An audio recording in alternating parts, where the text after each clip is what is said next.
ಶತ್ರು ಸಂಹಾರದತ್ತ ಕೊಲೆ ಆರೋಪಿ ದರ್ಶನ್ ದಿಟ್ಟ ಹೆಜ್ಜೆಯನ್ನ ಇಟ್ಟಿದ್ದಾರೆ. ಮಾಡಾಯಿ ಕಾವು ಭಗವತಿ ದೇವಸ್ಥಾನಕ್ಕೆ ಭೇಟಿ ಕೊಟ್ಟಿದ್ದಾರೆ ದರ್ಶನ್. ಶತ್ರು ಸಂಹಾರಕ್ಕಾಗಿ ಯೂಶುವಲಿ ಅಲ್ಲಿಗೆ ಭಕ್ತರು ಭೇಟಿ ಕೊಡ್ತಾರೆ. ಕಣ್ಣೂರಿನ ಮಾಡಾಯಿ ಕಾವು ಭಗವತಿ ದೇವಸ್ಥಾನಕ್ಕೆ ದರ್ಶನ್ ಭೇಟಿ ಸಾಕಷ್ಟು ಸುದ್ದಿಯನ್ನ ಮಾಡಿದೆ. ಭಗವತಿ ದೇವಿ ಸನ್ನಿಧಿಯಲ್ಲಿ ನಟ ದರ್ಶನ್ ವಿಶೇಷ ಪೂಜೆ ಕೂಡ ಸಲ್ಲಿಸಿದ್ದಾರೆ. ದರ್ಶನ್ ಕುಟುಂಬದಿಂದ ಭಗವತಿಗೆ ಶತ್ರು ಸಂಹಾರ ಪೂಜೆ ಸಲ್ಲಿಸಲಾಯಿತು. ಪೂಜೆಯಲ್ಲಿ ದರ್ಶನ್ ಪತ್ನಿ ವಿಜಯಲಕ್ಷ್ಮಿ, ಪುತ್ರ ವಿನೀಶ್ ಕೂಡ ಇದ್ರು.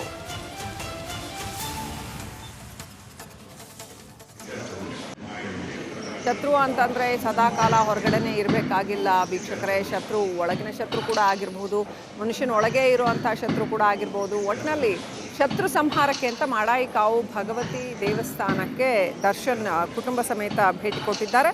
ಅಲ್ಲಿ ಶತ್ರು ಸಂಹಾರ ಪೂಜೆಯನ್ನು ಕೂಡ ಮಾಡಿಸಿದ್ದಾರೆ.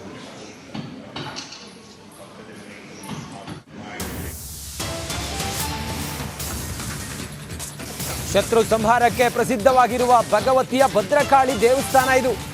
ಭಗವತಿ ದೇವಸ್ಥಾನದಲ್ಲಿ ಶತ್ರು ಸಂಹಾರಕ್ಕೆ ಶುಭ ಫಲ ಇದೆ. ಅಸುರ ಕ್ರಿಯೆ ಮೂಲಕ ಶತ್ರು ಸಂಹಾರಕ್ಕೆ ದರ್ಶನ್ ನಿಂತರ ಸಾಕಷ್ಟು ಕುತೂಹಲವನ್ನು ಕೆರಳಿಸಿದೆ ನಟ ದರ್ಶನ್ ಅವರ ನಡೆ. ಕೇರಳದಲ್ಲಿ ಶ್ರೀ ಭದ್ರಕಾಳಿಗೆ ವಿಶೇಷ ಪೂಜೆಯನ್ನು ಮಾಡಿರೋದು ಈಗ ಭಾರಿ ಕುತೂಹಲವನ್ನು ಕೆರಳಿಸ್ತಾ ಇದೆ. ಭಗವತಿ ದೇವಸ್ಥಾನದಲ್ಲಿ ಶತ್ರು ಸಂಹಾರ ಯಾಗವನ್ನು ಮಾಡಿದ್ದಾರೆ. ಅಸುರ ಕ್ರಿಯೆ ಇದೆಯಲ್ಲ, ಅದ್ಯಾವುದು ಕೂಡ ತೊಂದರೆ ಆಗದಿರಲಿ ಅನ್ನೋ ಕಾರಣಕ್ಕೆ ದರ್ಶನ್ ಕೇರಳದಲ್ಲಿ ಹೋಗಿ ವಿಶೇಷ ಪೂಜೆಯನ್ನು ಮಾಡಿರೋದು ಈಗ ಭಾರಿ ಕುತೂಹಲ ಕೆರಳಿಸ್ತಾ ಇದೆ. ದರ್ಶನ್ ಅವರ ಈ ಎಲ್ಲ ವಿಚಾರಗಳನ್ನು ನಾವು ಭಾಳ ಸೂಕ್ಷ್ಮವಾಗಿ ನೋಡ್ದಂಗೆ ಭಾಳ ಅವರು ಎಲ್ಲದರದ್ದು ಕೂಡ ರೋಸಿ ಹೋಗಿದ್ರು. ಇನ್ನಷ್ಟು ಮಾಹಿತಿಯೊಂದಿಗೆ ನಮ್ಮ ದಕ್ಷಿಣ ಕನ್ನಡದ ಪ್ರತಿನಿಧಿ ದಿನೇಶ್ ಕಾಶಿಪಟ್ನಾಯಕ ನಮ್ಮ ಜೊತೆಯಲ್ಲಿ ನೇರ ಸಂಪರ್ಕದಲ್ಲಿದ್ದಾರೆ. ದಿನೇಶ್, ಈ ಭಗವತಿ ದೇವಸ್ಥಾನದ ಇತಿಹಾಸ ಏನು? ದರ್ಶನ್ ಭಗವತಿ ದೇವಸ್ಥಾನಕ್ಕೆ ಹೋಗಿ ಶತ್ರು ಸಂಹಾರ ಯಾಗ ಮಾಡಿದ್ರಲ್ಲ, ಇದು ಏನು, ಯಾವ ಕಾರಣಕ್ಕೋಸ್ಕರ? ದರ್ಶನ್ ಜೊತೆಯಲ್ಲಿ ಯಾರ್ಯಾರಿದ್ರು? ಈಗ ಏನೇನು ಚರ್ಚೆ ಆಗ್ತಾ ಇದೆ ದಿನೇಶ್? ರಂಜಿತ್ ಶಿರಿಯಾರ್, ಈ ಒಂದು ಕ್ಷೇತ್ರ ಏನಿದೆ ಅಂದರೆ ಕೇರಳದ ಕಣ್ಣೂರಿನಲ್ಲಿರುವಂಥ ಮಾಡೈಕಾವು ಭಗವತಿ ದೇವಸ್ಥಾನ ಅನ್ನುವಂಥದ್ದೇನಿದೆ, ಇದು ಬಹಳಷ್ಟು ಪ್ರಸಿದ್ಧ ದೇವಸ್ಥಾನ, ಪುರಾಣ ಪ್ರಸಿದ್ಧವಾದಂಥ ಕ್ಷೇತ್ರ. ಇದು ಬಹಳಷ್ಟು ಹಿನ್ನೆಲೆ ಇದೆ ಮತ್ತು ಇಲ್ಲಿಗೆ ಪ್ರಮುಖವಾಗಿ ಕೇರಳದ ಜೊತೆಗೆ ಮಂಗಳೂರು ಭಾಗದ ಬಹಳಷ್ಟು ಭಕ್ತರು ಕೂಡ ತೆರಳಿ ಅಲ್ಲಿ ವಿಶೇಷವಾದಂತಹ ಪೂಜೆ ಸಲ್ಲಿಸ್ತಾರೆ. ಈ ಒಂದು ಕ್ಷೇತ್ರದಲ್ಲಿ ವಿಶೇಷವಾಗಿರುವಂತಹ ಪೂಜೆ ಏನಂದರೆ ಅದು ಶತ್ರು ಸಂಹಾರ ಪೂಜೆ. ಇದು ಅಸುರ ಕ್ರಿಯೆ ಮೂಲಕ ಮಾಡುವಂತಹ ಪೂಜೆ ಮತ್ತು ಅದಕ್ಕೆ ಪ್ರಸಾದ ಕೂಡ ಮಾಂಸಾಹಾರದ ಪ್ರಸಾದವೇ ಇರುವಂಥದ್ದು. ಬಹಳಷ್ಟು ಕಾರಣಿಕದ ಕ್ಷೇತ್ರ, ಬಹಳಷ್ಟು ಹಿನ್ನೆಲೆ ಇರುವಂತಹ ಕ್ಷೇತ್ರ. ಈ ಹಿಂದೆ ಹಲವು ರಾಜಕಾರಣಿಗಳು ಕೂಡ ಹೋಗಿ ಈ ಒಂದು ಶತ್ರು ಸಂಹಾರ ಪೂಜೆಯನ್ನು ಕೂಡ ನೆರವೇರಿಸಿರುವಂಥದ್ದು. ಮತ್ತು ಈ ಒಂದು ಭಾಗದಲ್ಲಿ ಸಾಕಷ್ಟು ಜನ ಏನಾದರೂ ಜೀವನದಲ್ಲಿ ಕಷ್ಟ ಆದರೆ, ತಾಪತ್ರ ಆದರೆ ಮತ್ತು ಒಂದಷ್ಟು ಸಮಸ್ಯೆಗಳಿಂದ ಸಿಲುಕಿದವರು ಈ ಒಂದು ಕ್ಷೇತ್ರಕ್ಕೆ ಹೋಗಿ ಆ ಒಂದು ವಿಶೇಷವಾದಂತಹ ಪೂಜೆಯನ್ನು ಮಾಡುವಂಥದ್ದು. ಬಹಳಷ್ಟು ವಿಶೇಷವಾಗಿರುವಂಥದ್ದು ಕ್ಷೇತ್ರ ಕೂಡ ಇದೆ. ಈ ಒಂದು ಪೂಜೆ ಅನ್ನುವಂಥದ್ದು ದಿನದಲ್ಲಿ ಪ್ರಮುಖವಾಗಿ ಎರಡೇ ಹೊತ್ತು ನಡೆಯುವಂಥದ್ದು. ಬೆಳಗ್ಗೆ 8:00 ಪೂಜೆ ಆದರೆ ಬಳಿಕ ಸಂಜೆ ಇರುವಂಥದ್ದು ಸಂಜೆ 5:00 ಅಂದರೆ ಬೆಳಗ್ಗೆ 8:00 ಮತ್ತು ಸಂಜೆ 5:00 ಈ ಎರಡು ಹೊತ್ತಿನಲ್ಲಿ ಮಾತ್ರ ಈ ವಿಶೇಷವಾದಂತಹ ಪೂಜೆ ನಡೀತಾ ಇರುವಂಥದ್ದು. ಮತ್ತು ಬಹಳಷ್ಟು ಭಕ್ತರು ಬೆಳಗ್ಗಿನ ವೇಳೆ ತೆರಳಿ ಈ ಒಂದು ಪೂಜೆಯನ್ನು ಸಲ್ಲಿಸ್ತಾರೆ ಮತ್ತು ದೂರದ ಭಕ್ತರು ಸಂಜೆ ವೇಳೆ ಹೋಗಿ ಈ ಒಂದು ಪೂಜೆಯನ್ನು ಮಾಡುವಂಥದ್ದು. ಸದ್ಯ ದರ್ಶನ್ ಅವರು ಕೂಡ ಈ ಒಂದು ವಿಶೇಷವಾದಂತಹ ಪೂಜೆಯಲ್ಲಿ ಪಾಲ್ಗೊಂಡಿರುವಂಥದ್ದು. ದರ್ಶನ್ ಪತ್ನಿ, ಆತನ ಪತ್ನಿ ವಿಜಯಲಕ್ಷ್ಮಿ ಮತ್ತು ಮಗ ವಿನೀಶ್, ನಟ ಧನ್ವೀರ್ ಜೊತೆಗೆ ಒಂದಷ್ಟು ಸ್ನೇಹಿತರು ಕೂಡ ಅಲ್ಲಿ ಹೋಗಿ ಈ ಒಂದು ವಿಶೇಷವಾದಂತಹ ಪೂಜೆಯಲ್ಲಿ ಕೂಡ ಪಾಲ್ಗೊಂಡಿರುವಂಥದ್ದು. ಅಂದರೆ ಈ ಹಿಂದೆಯೂ ಕೂಡ ದರ್ಶನ್ ಪತ್ನಿ ವಿಜಯಲಕ್ಷ್ಮಿ ದರ್ಶನ್ ಜೈಲಿನಲ್ಲಿ ಇರುವಂತಹ ಸಂದರ್ಭದಲ್ಲಿ ಅಲ್ಲಿಗೆ ಹೋಗಿ ವಿಶೇಷವಾದಂತಹ ಪೂಜೆಯನ್ನು ಸಲ್ಲಿಸಿದ್ದಾರೆ ಅನ್ನುವಂಥ ಮಾಹಿತಿ ಕೂಡ ಸಿಗ್ತಾ ಇರುವಂಥದ್ದು.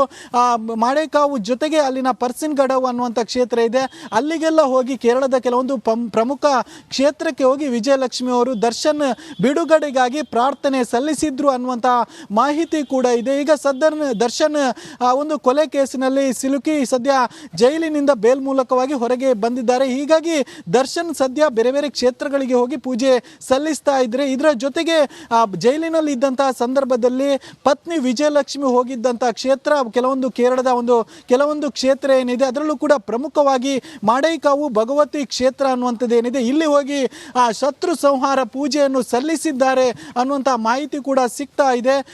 ದರ್ಶನ್ ಈ ಒಂದು ಕ್ಷೇತ್ರಕ್ಕೆ ಅಂದರೆ ತಮ್ಮ ಕುಟುಂಬಸ್ಥರ ಜೊತೆಗೆ ಹೋಗಿ ಈ ಒಂದು ಪೂಜೆಯನ್ನು ಕೂಡ ಸಲ್ಲಿಸಿರುವಂಥದ್ದು. ಅಂದರೆ ದರ್ಶನ್ ಸದ್ಯ ಈ ಒಂದು ಕೇಸ್ನ ಕುಣಿಕೆಯಲ್ಲಿ ಇದ್ದಾರೆ, ಹೀಗಾಗಿ ಕೇಸ್ನಿಂದ ಪಾರಾಗುವುದಕ್ಕೆ ಈ ಒಂದು ಪೂಜೆಯನ್ನು ಸಲ್ಲಿಸಿದ್ದಾರೆ ಅನ್ನುವಂಥ ಮಾಹಿತಿಗಳು ಕೂಡ ಸಿಗ್ತಾ ಇರುವಂಥದ್ದು. ಅಂದರೆ ಈ ಒಂದು ಪೂಜೆ ಬಹಳಷ್ಟು ವಿಶೇಷವಾಗಿ ಅಸುರ ಕ್ರಿಯೆಯ ಮೂಲಕ ಪೂಜೆ ನಡೆದು ಮಾಂಸಾಹಾರ ಪ್ರಸಾದ ನೀಡ್ತಾರೆ. ಹೀಗಾಗಿ ಈ ಒಂದು ವಿಶೇಷ ಪೂಜೆಯನ್ನು ಸಲ್ಲಿಸಿದ್ದಾರೆ. ವಿಶೇಷ ಪೂಜೆ ಸಲ್ಲಿಸುವುದಕ್ಕೆ ಬೇರೆ ಬೇರೆ ಕಾರಣ ಇದೆ. ಒಂದು ಶತ್ರು ಸಂಹಾರ ಪೂಜೆ ಅನ್ನುವಂಥದ್ದು, ಶತ್ರು ಸಂಹಾರಕ್ಕಾಗಿ ಒಂದು ನಡೆದಿದೆ. ಮತ್ತೆ ಜೀವನದಲ್ಲಿ ಅಡೆತಡೆಗಳು, ಕಷ್ಟಗಳು, ಬೇರೆ ಬೇರೆ ಸಮಸ್ಯೆಗಳು ಬಂದಾಗ ಕೂಡ ಈ ಒಂದು ಪೂಜೆ ಸಲ್ಲಿಸುವುದು ಬಹಳಷ್ಟು. ಶತ್ರು ಸಂಹಾರದತ್ತ ಕೊಲೆ ಆರೋಪಿ ದರ್ಶನ್ ದಿಟ್ಟ ಹೆಜ್ಜೆಯನ್ನ ಇಟ್ಟಿದ್ದಾರೆ. ಮಾಡಾಯಿ ಕಾವು ಭಗವತಿ ದೇವಸ್ಥಾನಕ್ಕೆ ಭೇಟಿ ಕೊಟ್ಟಿದ್ದಾರೆ ದರ್ಶನ್. ಶತ್ರು ಸಂಹಾರಕ್ಕಾಗಿ ಯೂಶುವಲಿ ಅಲ್ಲಿಗೆ ಭಕ್ತರು ಭೇಟಿ ಕೊಡ್ತಾರೆ. ಕಣ್ಣೂರಿನ ಮಾಡಾಯಿ ಕಾವು ಭಗವತಿ ದೇವಸ್ಥಾನಕ್ಕೆ ದರ್ಶನ್ ಭೇಟಿ ಸಾಕಷ್ಟು ಸುದ್ದಿಯನ್ನ ಮಾಡಿದೆ. ಭಗವತಿ ದೇವಿ ಸನ್ನಿಧಿಯಲ್ಲಿ ನಟ ದರ್ಶನ್ ವಿಶೇಷ ಪೂಜೆ ಕೂಡ ಸಲ್ಲಿಸಿದ್ದಾರೆ. ದರ್ಶನ್ ಕುಟುಂಬದಿಂದ ಭಗವತಿಗೆ ಶತ್ರು ಸಂಹಾರ ಪೂಜೆ ಸಲ್ಲಿಸಲಾಯಿತು. ಪೂಜೆಯಲ್ಲಿ ದರ್ಶನ್ ಪತ್ನಿ ವಿಜಯಲಕ್ಷ್ಮಿ, ಪುತ್ರ ವಿನೀಶ್ ಕೂಡ ಇದ್ರು.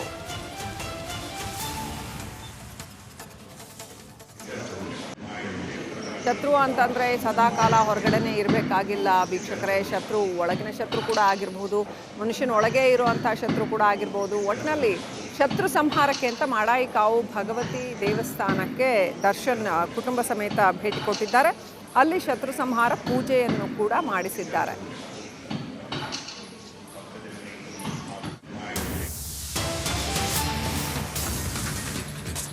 ಶತ್ರು ಸಂಹಾರಕ್ಕೆ ಪ್ರಸಿದ್ಧವಾಗಿರುವ ಭಗವತಿಯ ಭದ್ರಕಾಳಿ ದೇವಸ್ಥಾನ ಇದು. ಭಗವತಿ ದೇವಸ್ಥಾನದಲ್ಲಿ ಶತ್ರು ಸಂಹಾರಕ್ಕೆ ಶುಭ ಫಲ ಇದೆ. ಅಸುರ ಕ್ರಿಯೆ ಮೂಲಕ ಶತ್ರು ಸಂಹಾರಕ್ಕೆ ದರ್ಶನ್ ನಿಂತರ ಸಾಕಷ್ಟು ಕುತೂಹಲವನ್ನು ಕೆರಳಿಸಿದೆ ನಟ ದರ್ಶನ್ ಅವರ ನಡೆ. ಕೇರಳದಲ್ಲಿ ಶ್ರೀ ಭದ್ರಕಾಳಿಗೆ ವಿಶೇಷ ಪೂಜೆಯನ್ನು ಮಾಡಿರೋದು ಈಗ ಭಾರಿ ಕುತೂಹಲವನ್ನು ಕೆರಳಿಸ್ತಾ ಇದೆ.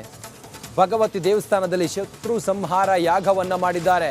ಅಸುರ ಕ್ರಿಯೆ ಇದೆಯಲ್ಲ, ಅದ್ಯಾವುದು ಕೂಡ ತೊಂದರೆ ಆಗದಿರಲಿ ಅನ್ನೋ ಕಾರಣಕ್ಕೆ ದರ್ಶನ್ ಕೇರಳದಲ್ಲಿ ಹೋಗಿ ವಿಶೇಷ ಪೂಜೆಯನ್ನು ಮಾಡಿರೋದು ಈಗ ಭಾರಿ ಕುತೂಹಲ ಕೆರಳಿಸ್ತಾ ಇದೆ. ದರ್ಶನ್ ಅವರ ಈ ಎಲ್ಲ ವಿಚಾರಗಳನ್ನು ನಾವು ಭಾಳ ಸೂಕ್ಷ್ಮವಾಗಿ ನೋಡ್ದಂಗೆ ಭಾಳ ಅವರು ಎಲ್ಲದರದ್ದು ಕೂಡ ರೋಸಿ ಹೋಗಿದ್ರು. ಇನ್ನಷ್ಟು ಮಾಹಿತಿಯೊಂದಿಗೆ ನಮ್ಮ ದಕ್ಷಿಣ ಕನ್ನಡದ ಪ್ರತಿನಿಧಿ ದಿನೇಶ್ ಕಾಶಿಪಟ್ನಾಯಕ ನಮ್ಮ ಜೊತೆಯಲ್ಲಿ ನೇರ ಸಂಪರ್ಕದಲ್ಲಿದ್ದಾರೆ.